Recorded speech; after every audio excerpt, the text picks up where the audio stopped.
সবাই শুনে যাবেন। আর প্রিয়রা এই যে আপুরা কি বলেছে কথাটা শুনে যান।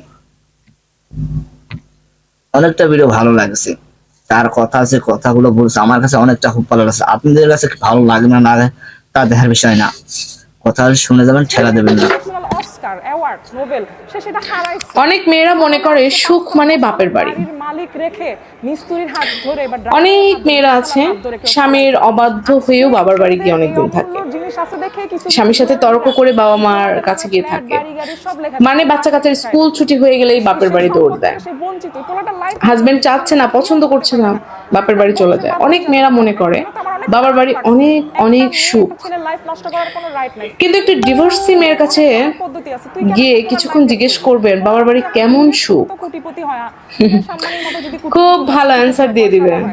বাবার বাড়ির চেয়ে জাহান্নাম আর বড় জাহান্নাম পৃথিবীতে নাই। কারণ সে তার অনেক ডিভোর্সি মেয়ের কথা শুনেছি, প্রত্যেকটা পুরুষকে তাদের একটাই কথা, মধ্যেও কিন্তু এটা একটা আমার সিদ্ধান্ত ভুল ছিল, আরেকটু যদি মানিয়ে নিতাম, আরেকটু যদি ধৈর্য ধরতাম, আরেকটু যদি অপেক্ষা করতাম, আরো 2টা বছর যদি সংসার করতাম, তাহলে আমার এই সংসারটা টিকে যেত, আমার এই ভুলটা থাকতো না। আমি অন্যের কথা শুনে এই কাজটি করেছিলাম, আমি অন্যের দ্বারা প্রভাবিত হয়ে কাজটি করেছিলাম, এরকম কথাই তারা শোনা যায়। এবং বিশেষ করে ডিভোর্সি মেয়েদের কাছে একটা জিনিস জিজ্ঞেস করবেন, বাবার বাড়িতে কেমন সুখ ডিভোর্সের পরে। একটা কথা বলি, প্রাপ্তবয়স্ক মেয়েদের সুখ স্বামীর বাড়িতেই, প্রাপ্তবয়স্ক ছেলেদের সুখ তাদের চাকরিতে, এর কোনো বিকল্প নাই। কারণ একটা চাকরিজীবী ছেলে যখন বেকার হয়ে আবার বাবা মার ঘাড়ে পড়ে, তখন বাবা মা তাকে আর ভালোবাসে না, কারণ এতদিন তার টাকা পয়সা দেখে ফেলেছে, এখন এই শূন্য ছেলেকে দেখতে ভালো লাগে না। অনুরূপ ভাবে একটা মেয়ে তার স্বামীর সাথে হাসি খুশিতে চলছে, সংসার করে খাচ্ছে, বাবা মা আনন্দে আছে, বাস্তব জীবনে আর কি। তারপর আপনি সংসার ছেড়ে দিয়ে বাবা মার ঘাড়ের উপরে গিয়ে উঠলেন, যখন আমি তাকে একটু কেয়ার বাবা মার কাছে তো আপনি স্বাভাবিকভাবে একটা বোঝা হয়ে যাবেন। অবহেলা করে, তারপর আপনাকে তারা আর ওই চোখে দেখে না। আপনি বাবা মার ঘরে যখন কিশোরী হিসেবে ছিলেন, তখন ছিলেন আপনি তাদের মেয়ে, কিন্তু আপনি তাদের ছেড়ে গিয়ে একটা সংসার করেছেন, আপনার সংসারটি আপনি রাখতে পারেননি, বাবা মার ঘাড়ে ফেরত এসেছেন, তখন আপনি কিন্তু তাদের কাছে বোঝা।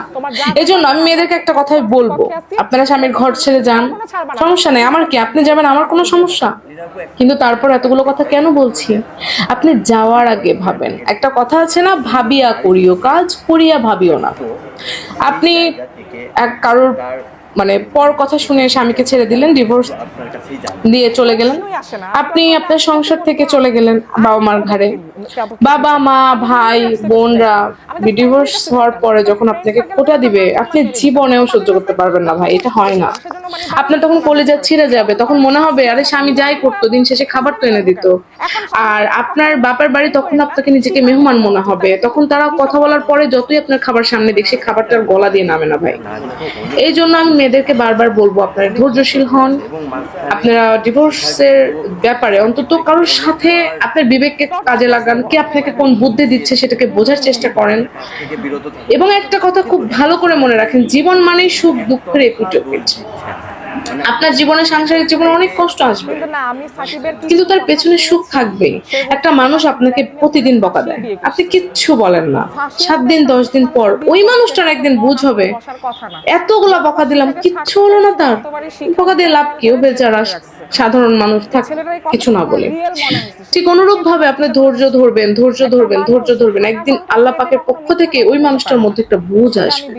আপনাকে প্রতিনিয়ত আপনার ধৈর্যশীলতার মানে ধৈর্যশীলতা এমন পর্যায়ে আপনি নিয়ে যাবেন যেন সে দেখে মানে তার অপরাধ বোধটা জেগে ওঠে। আর অন্যের কথায় পরিচিত হয়ে কখনো নিজের সংসার ছেড়ে বাপের বাড়ি যাবেন না। বাপের বাড়ি তো সুখ না।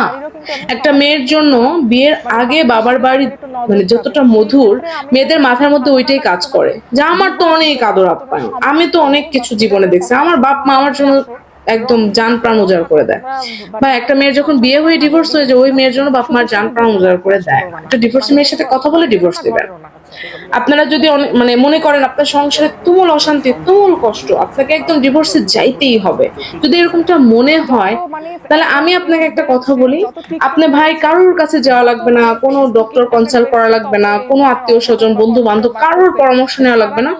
আপনি খুঁজে বের করবেন যে কোনো ডিভোর্সি মেয়ে ডিভোর্সের পরে বাবার বাড়িতে থাকে, তার অভিজ্ঞতাটা জানার চেষ্টা করবেন, তখন সে আপনাকে বুঝাই দিবে আসলে কোনটা আপনি করবেন কোনটা করবেন। ডাইভার্ট হয়ে যাচ্ছে, ঠিক আছে তুমি ডিভোর্স দিয়ে তাকে মুক্তি দাও, তুমি এই দিকেও খাবা ওই দিকে খাবা, দুই দিকে রাখবা, এক মানে দুই মানে কি বলবো, এক নৌকা মানে দুই নৌকায় আসলে পাড়া দেওয়া যায় না, তাহলে দেখা গেছে তুমি মাঝখানে ধাম করে পানির মধ্যে পড়ে যাবা।